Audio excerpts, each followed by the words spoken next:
सकते हैं। तो क्या एक सन्यासी एक आम इंसान की प्रॉब्लम्स को उसके नजरिए से समझ पाएगा कि मेरे परिवार की अस्मिता पे चोट है, तो एक इस तरह बड़े ओहदे पर बैठने के लिए सिर्फ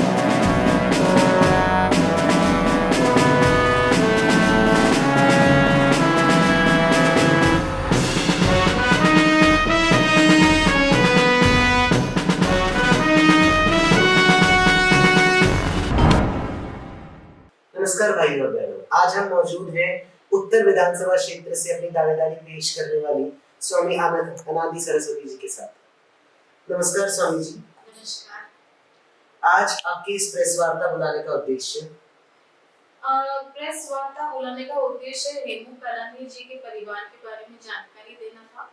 और एक इंटरव्यू के दौरान जब पत्रकार महोदय मेरे से मेरी पारिवारिक पृष्ठभूमि और आध्यात्मिक पृष्ठभूमि के बारे में चर्चा कर रहे थे, तब उनको मैंने जानकारी दी थी कि मेरा संबंध अमर शहीद हेमू कालानी के परिवार से है।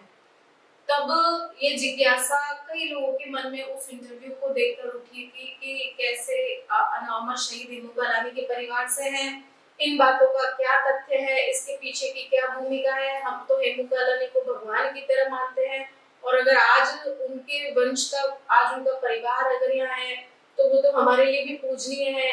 पर हमको ये जानकारी कैसे पुख्ता हो, इसके बारे में स्थिति क्लियर कैसे हो, तो ये कैसे जाने, कैसे माने, इसके पीछे का तथ्य क्या है, इसके बारे में कौन बता सकता है, कैसे बता सकता है। तो पत्रकार महोदय ने मुझे कहा कि क्या हमारे पास कुछ इसके बारे में एविडेंस है, परिवार की फोटो कुछ है।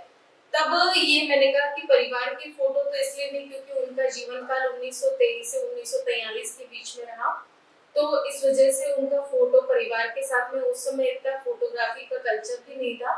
लेकिन हम एक ऐसा सबूत और ऐसा तथ्य, एक ऐसा प्रमाण दे सकते हैं जिसको कोई संसार में चैलेंज नहीं कर सकता। आप अगर हेमू कालानी के पिताजी के बारे में कुछ जानना चाहेंगे या उनके पिताजी का नाम जानना चाहेंगे तो नेट से देख के बता सकते हैं, कोई भी बता सकता है। लेकिन अगर आप किसी से पूछेंगे कि हेमू कालानी के पिताजी के पिताजी के पिताजी के पिताजी के पिताजी के पिताजी के पिताजी, क्या आप उनके बारे में बता सकते हैं? तो हर व्यक्ति कहेगा इतनी जानकारी तो किसी के पास नहीं है। लेकिन मैं कहती हूँ हमारे घर की पोथियों में पूरी जानकारी है। हमारा पूरा परिवार सनातन धर्म को मानने वाला है। हमारे यहाँ परिवारों में पोथियां रखी जाती हैं, वंशावलियां रखी जाती हैं और ऐसा का ऐसा सिस्टम हम जानते हैं कि हम सबके अपने ब्राह्मण और पुरोहित होते हैं, पूजा पाठ कराने वाले। जो भी व्यक्ति अस्थि विसर्जन के लिए हरिद्वार में जाता है तो उनकी परिवार की, कुल की, गोत्र की समस्त जानकारियां, परिवारों की परिवार, पीढ़ियों की जानकारी सारी वहाँ उपलब्ध रहती है। तो इससे बड़ा मुझे लगता है कि कोई प्रमाण हो नहीं सकता। तो इस बात को हम अपनी मजबूती से रख सकते हैं, हमारी वंशावली देख सकते हैं, हमारे परिवार की जानकारी दे सकते हैं। हमारा परिवार कोई अज्ञात में खोया हुआ परिवार नहीं है। हमारे परिवार की जड़ें जो है घोर राष्ट्रवाद की, घोर सनातन धर्म वाली जड़ें हैं। हमारे परिवार में हमारे पिताजी, हमारे दादाजी, हमारे पुरखे बहुत मजबूती से धर्म का पालन करने वाले और सनातन का पालन करने वाले, राष्ट्रवाद को मानने वाले और राष्ट्रवाद की विचारधारा पर चलने वाले लोग हैं। तो इसीलिए हमको कोई चीज की दिक्कत नहीं। अच्छा, ये बात मैं कहूँ तो चलो समझ में आता है, जो लोग संघ से जुड़े हुए हैं, यहाँ के प्रचारक हैं, वो भी जानते हैं कि हमारा परिवार कितना प्रतिष्ठित परिवार है, संघ की विचारधारा को और भाजपा को आगे बढ़ाने वाला परिवार है। और सबसे बड़ी बात यह है कि संघ के प्रचारक भी हमारे घर आते हैं और उस समय उमाशंकर जी भाई साहब हमारे घर भी आते थे, जानते भी थे। और उससे भी बड़ी बात यह है कि मेरे गुरु का भी उतना ही पावरफुल बैकग्राउंड है। मेरे गुरु ने, आपने नाम निश्चित रूप से सुना होगा, वरिष्ठ नेता भाजपा के श्रीमान अटल बिहारी वाजपेयी जी, उनके साथ रह के जीवन में इतना कार्य किया है, भाजपा के लिए इतना कार्य किया है कि पूरा जीवन खपा दिया संघ के लिए, संघ की विचारधारा के लिए और संघ की और इसकी विचारधारा को, भाजपा की विचारधारा को आगे तक लाने के लिए।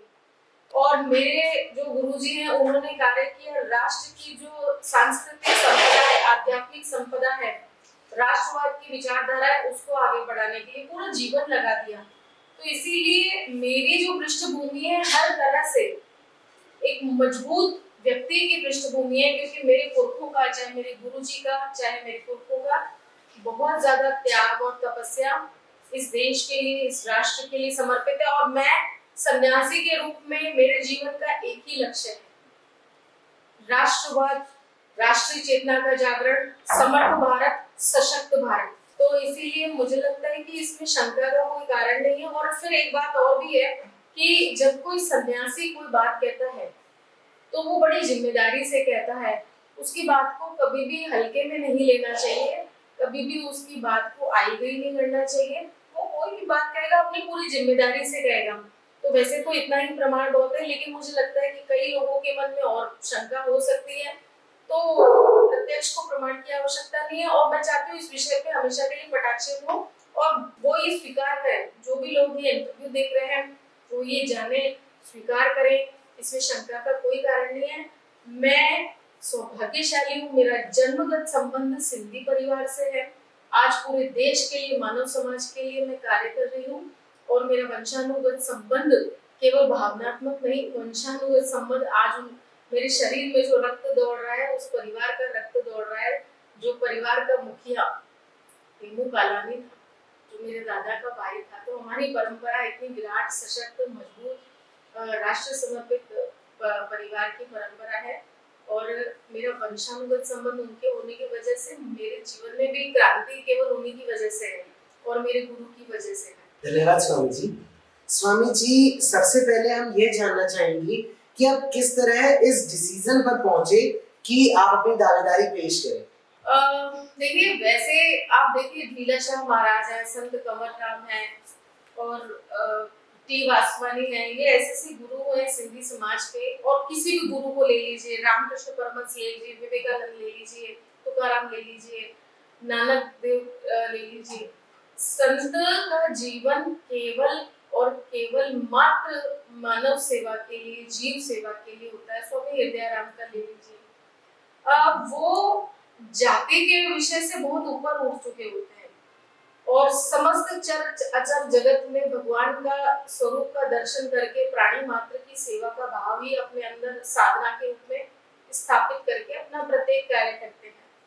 तो मेरा ये विषय, जब समाज में कई तरह की विकृतियां, समाज में कई तरह की समस्याएं और बहुत सारी बातें ऐसी हैं कि जैसे जनप्रतिनिधि भ्रष्टाचार में लिप्त पाए जाते हैं, बहु बेटियों की रक्षा नहीं हो पाती है, समाज में कई प्रकार की विकृतियां आती, साथ में मैं देखती हूँ कि समाज में हमारा सनातन धर्म जिस सांस्कृतिक, पारंपरिक और कल्चरल वैल्यूज को, परंपरा, संस्कार और संस्कृति, इनको लेके चल रहा है, आज वहीं पर सबसे ज्यादा डिक्लाइन हो रहा है, वहीं पे सबसे ज्यादा कुठाराघात हो रहा है।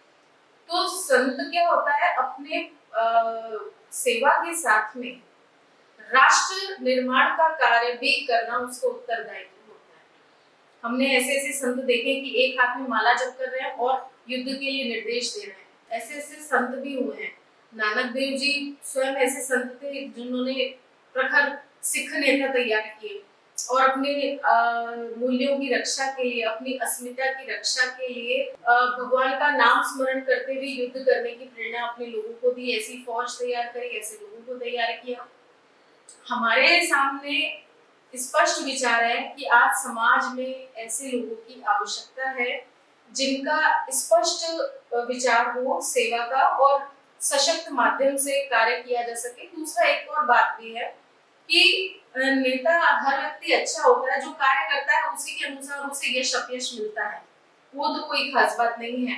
लेकिन सन्यासी के प्रति लोगों का लगाव सीधा होता है और एक विचार स्पष्ट होता है कि सन्यासी केवल और केवल हमारे लिए है, क्योंकि उसका अपना परिवार नहीं होता, उसका अपना कोई घर, पैसा इकट्ठा करना या पीढ़ियों के लिए इकट्ठा करना या भ्रष्टाचार करना या गलत व्यवहार करना, ऐसा उनका नहीं होता। मेरे साथ एक चीज और भी अच्छी है कि अभी आपने देखा होगा मोदी गवर्नमेंट ने 33% महिलाओं के आरक्षण के लिए एक अधिनियम सुनिश्चित किया है, पास किया है, जिसको सभी दलों ने समर्थन दिया है, ताकि राजनीति में एक स्पष्ट मातृशक्ति की भूमिका उजागर हो, आगे आए मातृशक्ति और देश के राजनीतिक कार्य में सहयोग करें। तो मुझे इस बात का गर्व है कि आज एक मैं महिला का शरीर भी है मेरा, एक सन्यासी का भी एक मेरा जीवन है, और मेरी पारिवारिक पृष्ठभूमि भी भगवत कृपा से शहीद परिवार से है। और उससे और एक और बात मैं बताना चाहूंगी कि मेरी पढ़ाई लिखाई बहुत अच्छी हो रखी है, मैं चीजों को समझ सकती हूँ। तो इस वजह से बहुत सारे ऐसे फैक्टर हैं कि मेरे साथ एक बहुत अच्छा प्रिविलेज मिल सकता है मुझे। और भाजपा हो या आजकल तो क्या है, हर व्यक्ति चाहता है कि अच्छा नेता आए, अच्छे व्यक्ति की कमी सब जगह होती है, तो अच्छे व्यक्ति को लाने के लिए सब लोग चाहते हैं। तो जो भी लोग राजनीति में मेरे लिए सोच रहे हैं, उन्होंने ही सारे मेरे बायोडेटा तैयार किए। जैसे मेरा बायोडेटा मेरे भैया ने तैयार किया कि नहीं आपको आना है, नहीं तो मैं इतना इन चीजों में जानकारी भी नहीं है मेरी कि कौन सी चीज क्या तैयार होती है, कौन सा बायोडेटा किसके लिए। बायोडेटा हम तो ये सुनते थे बायोडेटा या सीवी तैयार करके शादी के लिए देना पड़ता है, या सीवी तैयार करके ऑफिस में किसी नौकरी को पाने के लिए किया जाता है। तो मेरे ही लोगों ने सारी भूमिका तैयार की, और उनका भी और फिर मेरे भी एक मानसिक प्रिपरेशन होगी, मेरी भी एक मानसिक तैयारी होगी। अच्छा ठीक है, अपन सेवा का करें, इस माध्यम से करते हैं, चलो मिलके करते हैं, सब लोग मिलके करते हैं, मिलके करेंगे तो एक के साथ सब लोग हमारी विचारधारा के साथ निश्चित रूप से आसानी से आ जाएंगे। क्योंकि हमारा सनातन धर्म हमें सेवा और मानव धर्म सिखाता है, प्रत्येक प्राणी में ईश्वर का वास सिखाता है, और हम सेवा के लिए तैयार हैं। धन्यवाद स्वामी जी। जैसा कि आपने अपनी इंटरव्यू की शुरुआत में ही कहा कि आपका हेमू कालानी जी से कनेक्शन है, वह आप हेमू कालानी जी की पोती हैं, तो क्या आपके पास कोई इसी चीज का प्रत्यक्ष प्रमाण है जिस पर आप ताल ठोक कर कह सके कि हाँ मैं हेमू कालानी जी की पोती हूँ? मेरे पास इतना अच्छा प्रमाण है कि उसके बाद में सारे प्रमाण खत्म है, उसके आगे किसी प्रमाण की आवश्यकता नहीं है।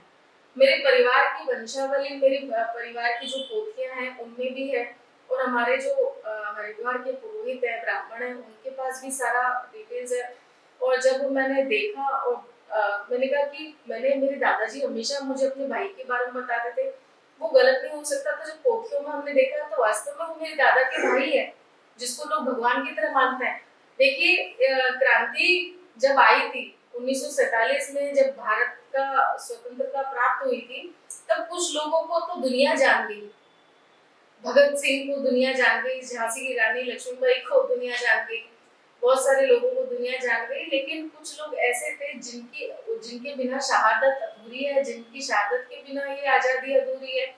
तो अमर शहीद हेमू कालानी का सेक्रीफाइस आज पूरा समाज जानता है, क्योंकि वो सिंधी समाज के थे। लेकिन उन्होंने सेक्रीफाइस केवल सिंधी समाज के लिए नहीं दिया, उन्होंने तो राष्ट्र के लिए दिया। तो अब जब हेमू कालानी की बात आती है तो मुझे लगता है कि हर व्यक्ति एक दिल रखता है, दिमाग रखता है, एक आत्मा है सबकी, उनके साथ भावनात्मक लगाव है।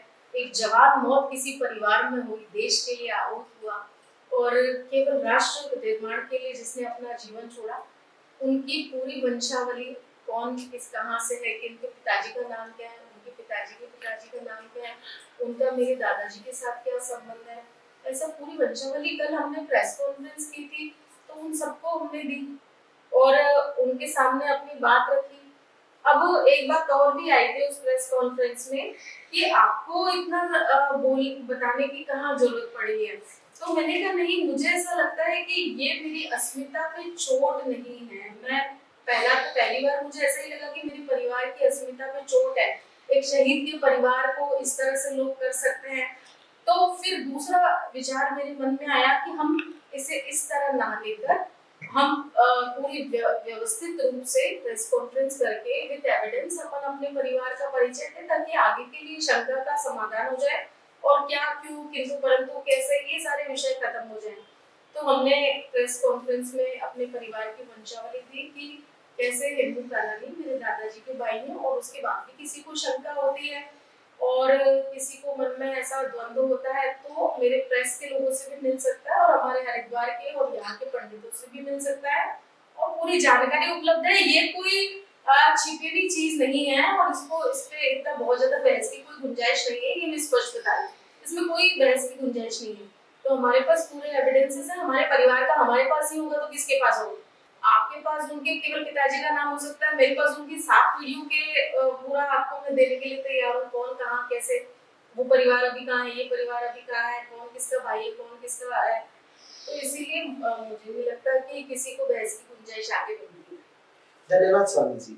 तो क्या आप अपनी दावेदारी को सिर्फ इसलिए पावरफुल मानती हैं कि आप हेमू कालानी के परिवार से हैं? मेरी दावेदारी का एकमात्र लक्ष्य यही है, मैं सनातन धर्म की रक्षा के लिए जगह जगह स्कूलों में, कॉलेजों में अपने प्रवचन के माध्यम से युवाओं को डिप्रेशन से निकालने के साथ साथ में मेरा कई सामाजिक और धार्मिक मंचों पर मेरी सहभागिता रहती है।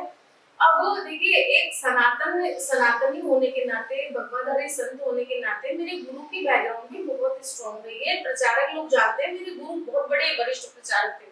मैंने आपको पहले बताया, अटल बिहारी जी वाजपेयी के साथ में जिन्होंने लंबा समय अपना जीवन का दे दिया, उनका सैक्रिफाइस भी और हमारा भी जीवन का जो है पूरा परवरिश ही हमारी उन संस्कारों के लिए। और दूसरा, आज मेरे जीवन का एक ही कमिटमेंट है, संस्कार, संस्कृति और परंपराओं का संरक्षण, मानव मात्र की सुरक्षा, लोगों के लिए सेवा कार्य करना। और फिर क्योंकि हमें मान के चलते हैं कि समाज में कहीं ना कहीं जातिगत गणनाओं के आधार पर टिकट दिए जाते हैं, तो हम मान के चलते हैं कि अजमेर उत्तर जो है वो एक सिंधी सीट है। तो सिंधी होने के नाते यदि हमें प्रिविलेज मिलता है तो हम आगे से ऐसी स्थिति होगी, चुनाव ही नहीं होगा आगे। कारण क्या होगा कि जब कोई नेता आपके इतने काम कर देता है, इतना सेवा कार्य करता, सबको प्रेम से लेके चलता है, तो कहेंगे किसके सामने क्या चुनाव लड़ना, हमको इनसे कोई शिकायत ही नहीं है। और इतना अच्छा इन्होंने तैयार कर दिया, आपने देखा होगा कई साधु संत बहुत मजबूती से बिना भ्रष्टाचार के कार्य कर रहे हैं, लोगों की सेवा कर रहे हैं। तो इसलिए मैंने मेरी दावेदारी की और मेरे पास कई लोगों का प्रत्यक्ष और अप्रत्यक्ष सहयोग भी रहा कि नहीं, स्वामी जी जैसे लोगों को आना चाहिए। और जब इतने बड़े परिवार से हैं, शहीद परिवार से हैं और सन्यासी हैं, तो इनके साथ एक नहीं फिर मातृशक्ति है। और मातृशक्ति को लेके अभी भी मोदी जी ने इतना बड़ा अधिनियम पास करवाया है। तो इतनी सारी बातें, हम पढ़े लिखे हैं, मेरे साथ एक बात नहीं, मेरे साथ भगवान की कृपा से मेरे को भगवान का आशीर्वाद भी है और गुरु का आशीर्वाद भी है। मेरी कर्मभूमि भी बहुत अच्छी रही है, निर्विवाद रही है। इसीलिए मैं मानती हूँ कि मेरी दावेदारी पे चिंतन मंथन भाजपा खुले दिल से करेगी, खुले दिमाग से करेगी। धन्यवाद स्वामी जी। सब चाहते हैं कि साधु संत सन्यासी आज राजनीति में आए, लेकिन यह कहना कि सिंधी समाज की सीट है और सिंधी समाज को बढ़ावा देना है, और सिर्फ आप सिर्फ इसी वजह से अपनी दावेदारी पेश कर रही हैं? साधु संतों को सामने आना चाहिए, ये एक बात है, लेकिन दावेदारी क्योंकि सिंधी समाज की बनती है और सौभाग्य से मेरा वंशानुगत संबंध शहीद परिवार से है, तो इसीलिए अपनी दावेदारी करी है हमने। जैसा कि स्वामी जी आप कहते हैं कि हम एक सन्यासी हैं, तो सन्यासी अगर देखा जाए तो सन्यासी मोह माया से मुक्त होते हैं। तो क्या एक सन्यासी एक आम इंसान की प्रॉब्लम्स को उसके नजरिए से समझ पाएगा? क्या भाजपा जैसी बड़ी पार्टी को एक सिर्फ छोटे से एक सन्यासी को टिकट देना, क्या वह भाजपा मान पाएगी कि एक सन्यासी सिंधी को टिकट दे देने मात्र से चुनाव जीत जाएगा? क्योंकि अगर हम बात करें तो हम सिर्फ सीट की बात नहीं कर रहे हैं, यहाँ पूरी विधानसभा की बात हो रही है। तो क्या इस तरह आपकी टिकट पेश करना और आपका सन्यासी तो क्या सन्यासी सच में प्रॉब्लम समझ पाएगा एक आम आदमी की? सन्यासी साधना करते करते, जो लोग साधना के पथ पे हैं, जो लोग प्रचारक रहे हुए हैं, जो लोग वरिष्ठ नेता हैं, जो संतों के साथ उठते बैठते हैं, वो ये बहुत अच्छे से जानते हैं कि जो आदमी साधना करता है उसका अंतःकरण कितना कोमल होता है, उसके अंदर प्रेम, दया भाव, सेवा भाव, इन्हीं की वो प्रैक्टिस करता रहता है और नाम जप करता रहता है और अपने संवेदना का जो दायरा है जीव मात्र से जोड़ता है कि ये चींटी भी आ रही तो पहले इसको निकलने दो, किसी को भी जाने अनजाने हमारे शब्दों से भी चोट ना पहुंचे। तो इसीलिए सन्यासी की बात जहाँ पर आती है, संत की बात आती है ना, तो निर्मल जन सो मोहे पावा, मोहे कपट छल छिद्र न भावा। तो सन्यासी का अंतःकरण शुद्ध होने के कारण, भगवान की भक्ति के कारण, सबके प्रति प्रेम, दया, करुणा, सेवा, अहम शून्यता, इस तरह से उनकी प्रैक्टिस साधना की रहती है। तो इसीलिए जो लोग जानते हैं, जो लोग संतों के सानिध्य में रहते हैं, उनके लिए इस विचार में कोई द्वंद्व नहीं रहता। वो सामान्य व्यक्ति से ज्यादा संवेदनशील होकर लोगों की समस्याओं का समाधान करने की सामर्थ्य रखता है। धन्यवाद स्वामी जी। आपने जिस तरह कहा कि एक सन्यासी हमेशा संभाव रखता है, एक कोमल दिल का होता है, तो एक विधानसभा सीट पर बैठना और अगर भाजपा की अनुमति रही तो मंत्री पद भी मिल सकता है। तो एक इस तरह बड़े ओहदे पर बैठने के लिए सिर्फ कोमल दिल काम नहीं करता। इस तरह बड़े ओहदे पर बैठकर एक इंसान को अपने अंदर कठोर भी बनाना पड़ता है कि वह लोगों को दंड भी दे सके। वह दंड खैर देना कोर्ट का काम है, पर वह एक प्रॉपर एक्शन भी ले रखे, एक प्रॉपर पॉलिसीज, एक जनता की आवाज को सरकार के सामने रख सके। तो क्या एक संभाव और क्या एक नरम दिल वाले सन्यासी को पब्लिक इजीली ट्रस्ट कर पाएगी? मैं कहती हूँ ज्यादा दूर मत जाइए, योगी आदित्यनाथ का जीवन देख लीजिए। आज जितना उन्होंने बाहुबली कल्चर को खत्म किया है, जहाँ पर खुलेआम लोगों की बहू बेटियों को उठा लिया जाता था, खुलेआम लोगों को गोलियों से मार दिया जाता था, कितना कुछ होता था। यूपी की स्थिति किसी से छिपी नहीं है, बिहार की स्थिति किसी से छिपी नहीं है। आज वो योगी ने डंके की चोट पे बुलडोजर सरकार चलाई कि नहीं चलाई? अभी आज के समय में जो भी व्यक्ति सार्वजनिक संपत्तियों को नुकसान पहुंचाता है तो उनकी भरपाई कैसे होती है? जिन्होंने ये सब कार्य किए उनके घर से उनकी वसूली होती है, और नहीं होती तो बुलडोजर चला के उनके घर को भी ढहा दिया जाता है, ताकि एक हार्ड मैसेज है। कारण देखिए उसके पीछे आध्यात्मिक कारण भी है कि एक योगी या एक सन्यासी जो वास्तव में है सन्यासी, वो फूल से भी अधिक कोमल होता है और वज्र से भी अधिक कठोर होता है। हाँ, उसे बस ये तय करना रहता है कि मुझे वज्रता कहाँ दिखानी है, वज्रपात कहाँ करना है और कहाँ मुझे कोमल स्वभाव रखना है। ये तय लोगों के आसपास की काम करने की शक्तियाँ, काम करने की शैली पे निर्भर करता है। जो भी व्यक्ति आतंकवाद फैलाता है, लोगों को नुकसान पहुंचाता है, लोगों से वसूलियाँ करता है, लोगों के बहू बेटियों को उठा के उनका, आपने देखा होगा अभी कितना चल ही रहा है, तो उसके ऊपर हार्ड एक्शन कौन लेता है? योगी ले रहे हैं ना। और योगी ने इतना अपराध मुक्त यूपी बना दिया है। यूपी को अपराध मुक्त बनाने में योगी डंके की चोट पे अपनी पूरी फौज के साथ, अपनी सेना के साथ कोई भी हार्ड से हार्ड एक्शन लेने में परहेज नहीं कर रहे हैं। तो ये परसेप्शन तो गलती है कि योगी सरल होता है स्वभाव से, लेकिन वो हार्ड एक्शन नहीं ले सकता।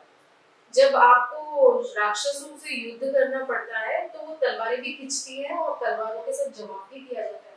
हमारी महाकाली का जो स्वरूप है वो ऐसा ही है कि भगवान शिव के बालक स्वरूप को देख के वो कोमल पार्वती बन जाती है, पर जब कुंभ नाम के राक्षस को मारने की बारी आती है तो वो अपना महाकाली का रूप धारण कर लेती है। तो सनातन धर्म के अंदर माला और भाला बिल्कुल बराबर में रहता है। एक हाथ में भाला रहता है, एक हाथ में माला रहती है। इसमें कोई विरोधाभास वाली बात नहीं है। धन्यवाद स्वामी जी, बहुत अच्छा लगा हमें आपसे वार्ता करके। हम संतुष्ट हुए हाल ही फिलहाल अपने दिए गए सवालों से। मैं अपनी जनता से कहना चाहूंगा कि वोट चाहे किसी को भी दें, चाहे आप सन्यासी चुने, चाहे आप सिंधी चुने, परंतु उससे पहले तो उस चीज पे ध्यान दें कि उस इंसान का चरित्र क्या है, क्या वह इंसान उनके लिए सही है या गलत। अपने वोट का अधिकार स्वयं अपनाएं। मैं आपका होस्ट और दोस्त साहिल मलतानी फिर मिलूंगा आपके साथ अनादि टॉक्स के साथ। धन्यवाद। धन्यवाद, नमस्कार, आपको प्रणाम।